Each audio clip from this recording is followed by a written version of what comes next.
Welcome to Behind the Seams. I'm your host, Michelle Washington. Today, I'm sitting down with Ronica Jackson, owner of ROMA LUX Fabrics.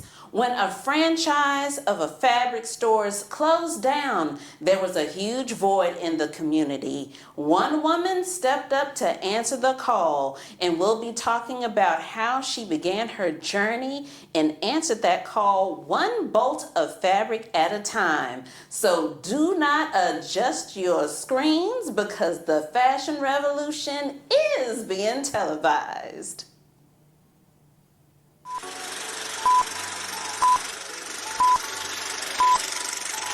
My name is Michelle Washington, TV style expert and fashion stylist. I've worked with countless brands and seen the ins and outs of the fashion industry. Now, I want to bring their stories to you. Join me as we take a deeper look at the journeys of Texas fashion designers and apparel industry professionals and learn just what it takes to make it as a brand.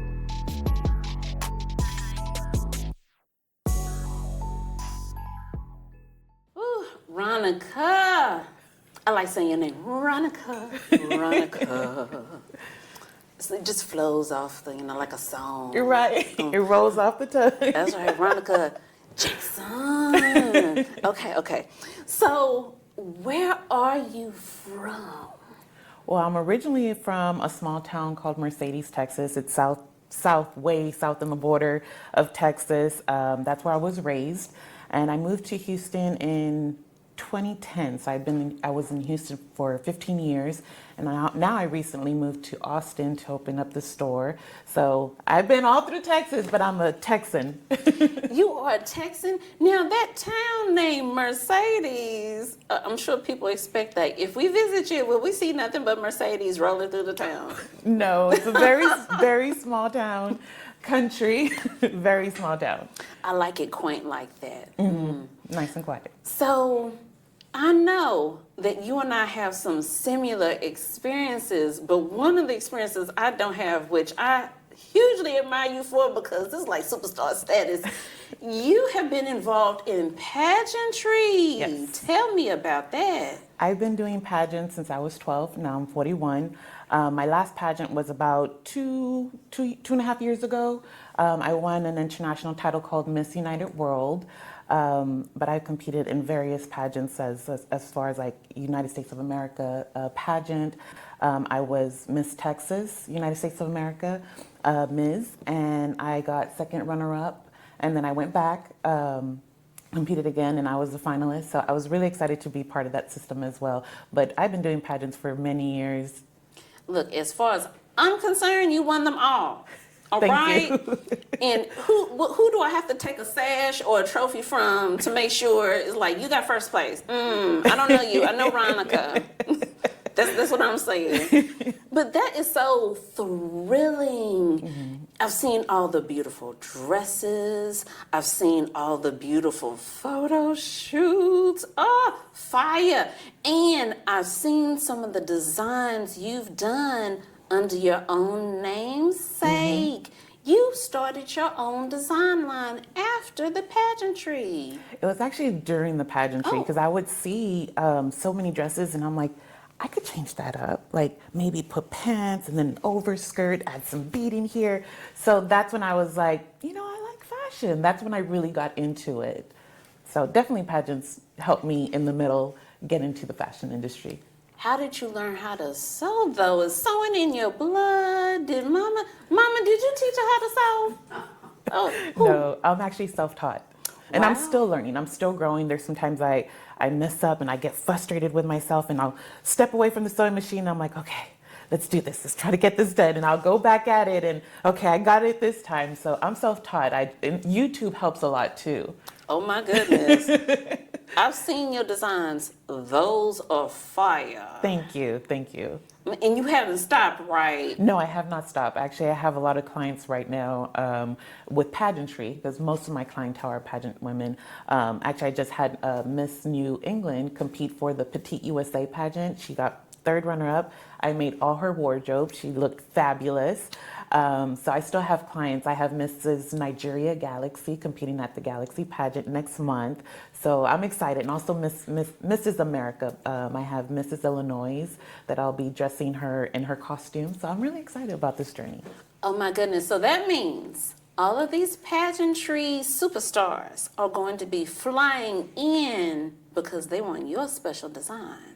Some of them have flown in, or if not, I'll make it and I'll get their measurements and I'll send it off to them. Man, and then you have these beautiful sparkly bags.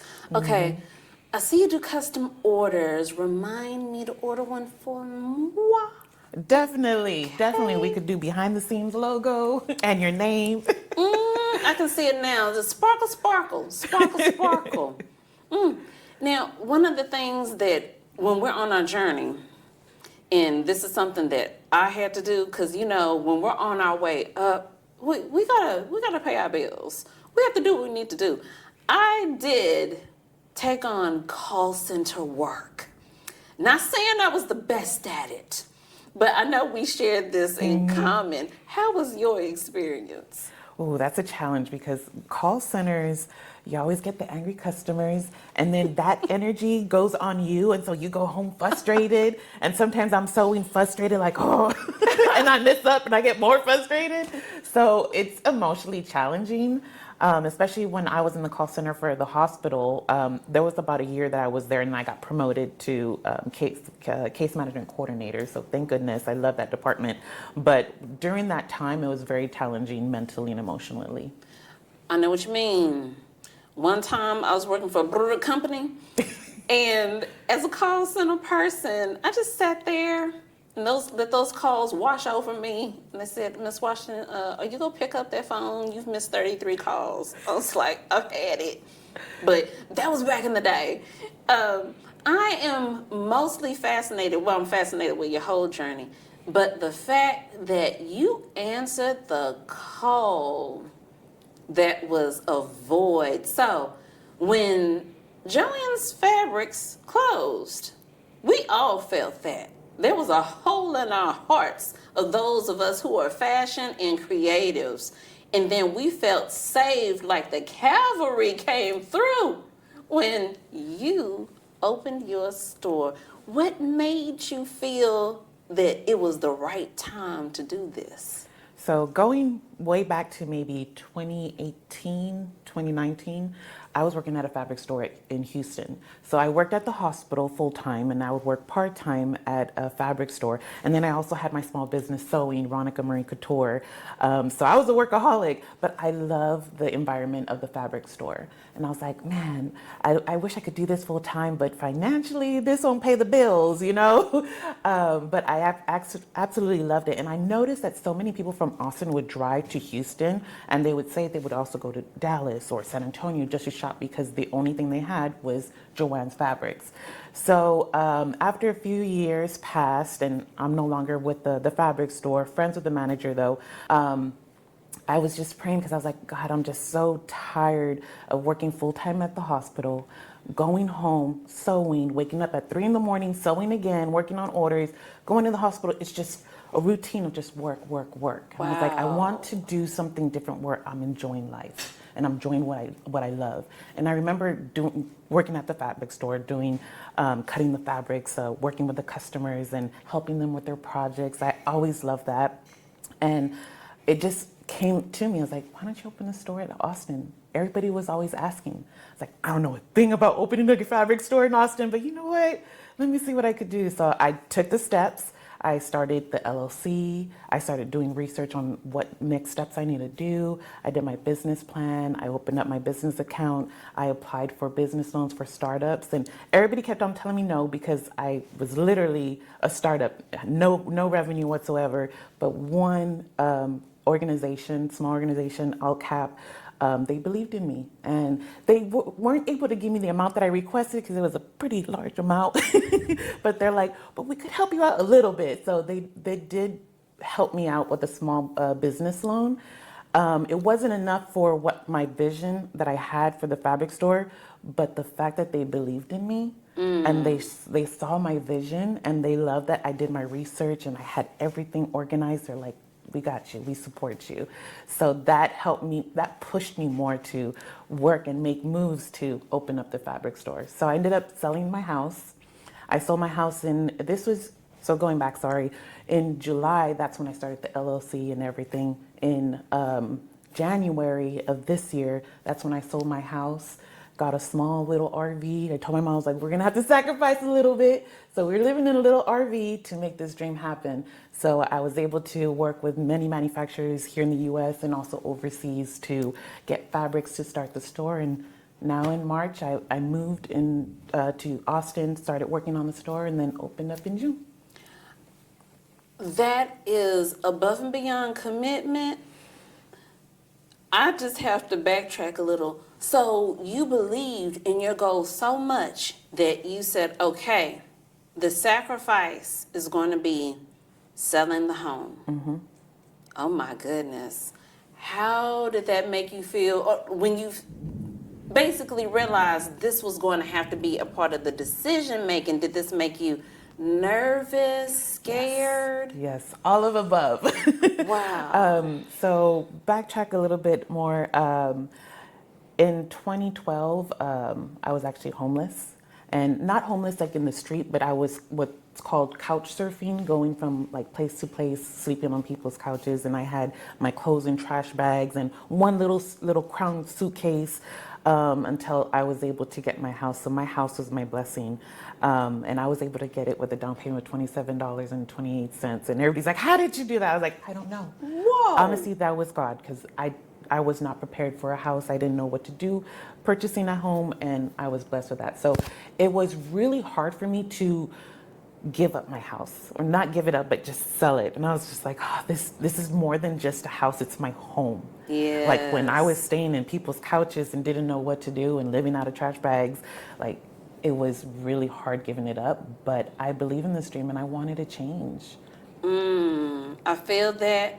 I was, along with you, on a 1-year homeless journey myself.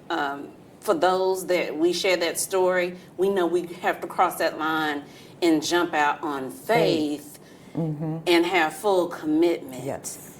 But you were led by, you know how they say, it's not everyone else's vision or path. Right. It's for you to believe in. Right. It was what was put in your heart, and that's why you were so committed to go through with it.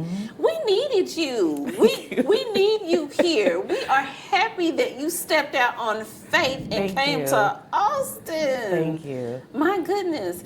Now, the part that I know must have made you have a little fun and giggle was, now I get to shop for fabric. Yes. How was that? I love it.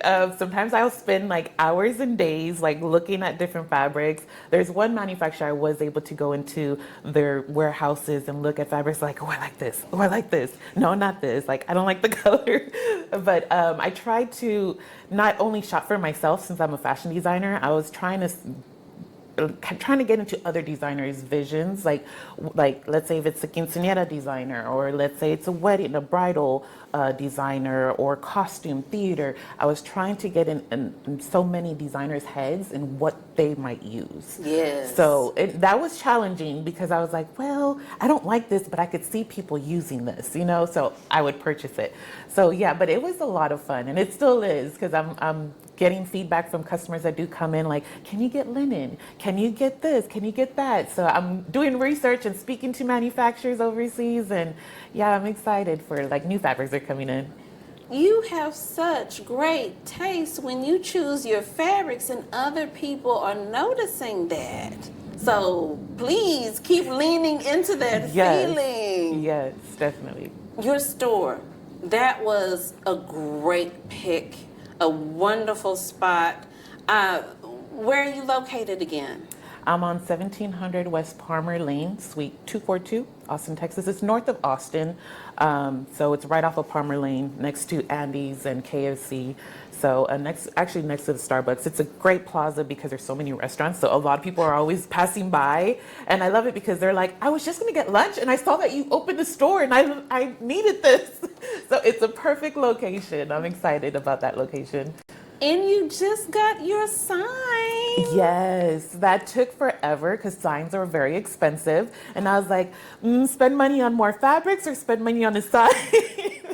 So that was like the biggest debate for spending like my finances. But I was like, no, I need a sign because people were struggling trying to find my store since it's in the middle of the plaza. And there's so many restaurants that are like, I can't find the store. So on GPS, for some reason, was taking them to KFC. Hey. So, but I got that fixed. I got that fixed with Google Maps, so that should be already fixed. But the sign has been a huge help. Yesterday, we did get a few more people come in, like, oh my God, I didn't know you were here. So it brought in some more traffic. I love that. Now, tell me about moving day. Now, you know, anytime we move, you have some people that are like, oh yeah, I'll help you. And it takes true friends commitment to help you on moving day. Tell me all about that moving day. It was a lot. A lot of it was my mom and I doing it. And so me and my mom were there picking up some heavy fabrics, and I'm there trying to put together chairs and stuff. But I'm so happy and blessed that I have like my friend Marie and her boyfriend Chris that came all the way from Houston to help me set up the first time that I had moved in. Also, my aunt, she drove in from South Texas, Mercedes. She drove in to help me as well. And one of my good friends, it's now my employee, Michaela, she helped me I'm like, hey, I have like a big order coming in and it's a lot of lifting. Can you please help me? And now she's one of my employees. But I'm so blessed that I had a lot of help. How did you come about recognizing the right space? Because you know how they say in business, it's location, and what's the other one? Location. Thank you. How did you find that spot and know this is it? I had like about 4 locations that I was looking at that were in the price range that I really needed. This one, I so happened to find it on Marketplace, surprisingly. And I love that it's a short-term lease because I knew I was going to grow and I was going to need a bigger space after a certain period of time. They also worked with my budget. And I was like, and I love the location because it's close to the domain. It's close to a lot of restaurants. I was just like, I think this one's it. It's a little small, but I can make it work. So that's how I found the location, Marketplace, Facebook Marketplace, surprisingly. People are so happy. Like when I went to visit, people were smiling, walking into your store, smiling with bags coming out. Yes. So yes, you found the right spot. And I noticed that your website is featuring the fabrics now. It's looking fancy. Yes. What is that website one more time? That is RomaLuxFabrics.com. We literally have all our fabrics listed. Now we have zippers, so that's listed on there too. We also have our threads. And actually, I just learned that the threads that I have, they're polyester, but not only to sew garments, but they're also helpful for embroidery too. One of my customers actually found that out. I was like, oh, that's great. It's universal. That's 2 in 1. Yes.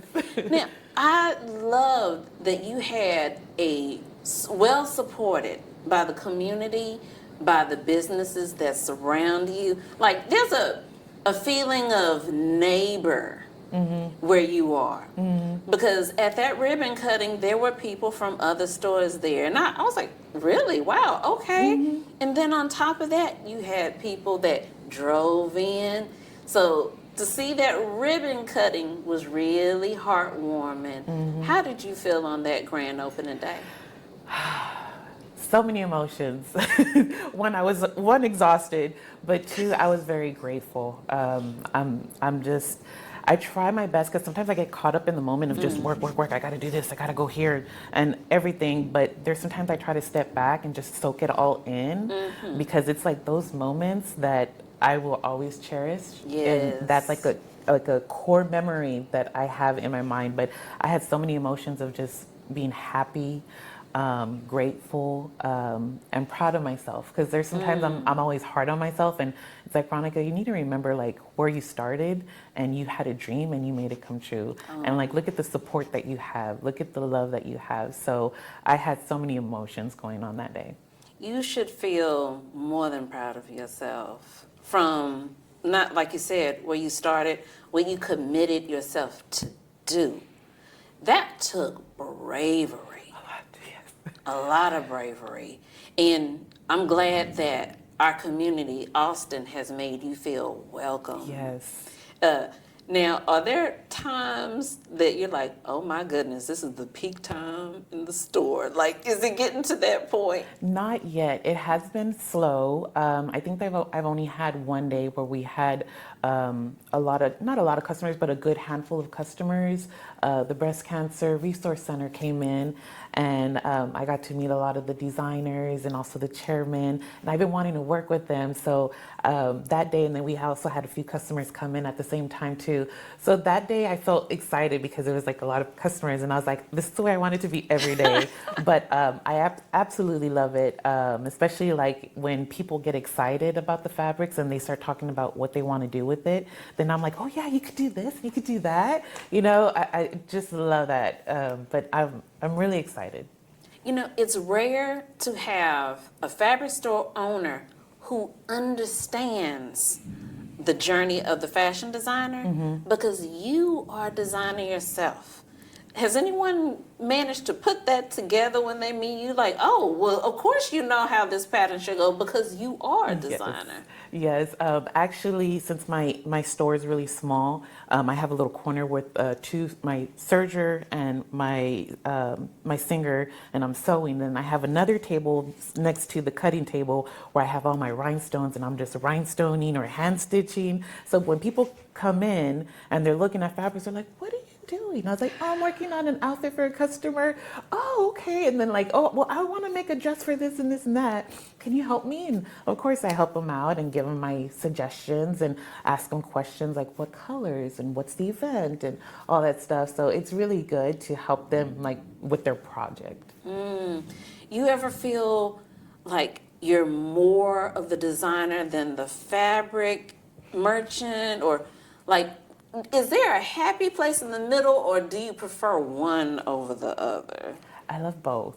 Oh. I just love art in general. So when it comes to like the designer part, I love that. When it comes to being like the merchant and helping customers with their project and getting to know like their vision and what their creativity is, I absolutely love it. I respect like all artists, even if it's something that like I didn't think of or something out of my comfort zone. Comfort zone. I appreciate the different artistic people. You are definitely a mentor. Well, thank you. Anyone watching, mentor right here. And for sure, your designs show My your vision of being a designer, inspirational, the commitment. One thing when you were younger, what would you have told yourself, you know, at times that you felt like giving up on something and not knowing that this path was in front of you? What would you have said to the younger you? I would have told myself, you're a lot stronger and brighter than what you think you are. I was a very insecure person when I was little. I never would imagine I would be the woman that I am today. I think it was in college when because I was in a sorority and then pageantry. That's when I started getting really bigger into pageantry.